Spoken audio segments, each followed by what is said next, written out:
Assalamualaikum warahmatullahi wabarakatuh. Alhamdulillahilladzi அளவற்ற அருளாளரும் நிகரற்ற அன்புடையவனாகிய அல்லாஹ்வின் திருப்பெயரால் ஆரம்பம் செய்கிறேன். நபிகள் நாயகம் ஸல்லல்லாஹு அலைஹி வஸல்லம் அவர்கள் மீதும் அவர்களின் குடும்பத்தார்கள் மீதும் அவர்களின் தோழர்கள் மீதும் சாந்தியும் சமாதானமும் நிலவட்டுமாக என்று கூறி எனது உரையை நான் ஆரம்பம் செய்கிறேன். மாணவர்களின் பேச்சு திறனை வளர்க்க வேண்டும் என்ற உயர்ந்த நோக்கத்துடன் ஆரம்பித்த இந்த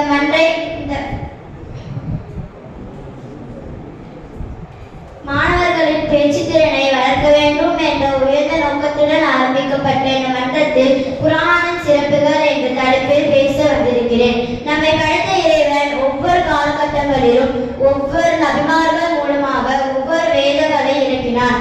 ஆனால் அந்த கூட்டத்தார்கள் அந்த வேதத்தை மதிக்காமல் விட்டுவிட்டார்கள். அது மட்டுமல்லாமல் தங்களுக்கு பிடிக்காத கருத்துக்களை அதிலிருந்து விளக்கினார்கள். இறுதியாக அல்லாஹ்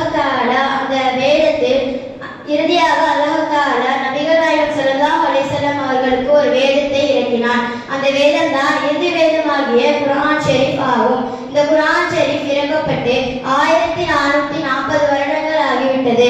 ஆனால் இன்னும் அது அழியாமல் பாதுகாக்கப்பட்டு வருகிறது. இன்னும் அது இறுதி நாள் வரை பாதுகாக்கப்படும். காரணம் என்னவென்றால் இதை இறக்கி வைத்த அல்லாஹ்வே இதை பாதுகாக்கும் பொறுப்பை எடுத்துக்கொண்டான். அல்லாஹ்.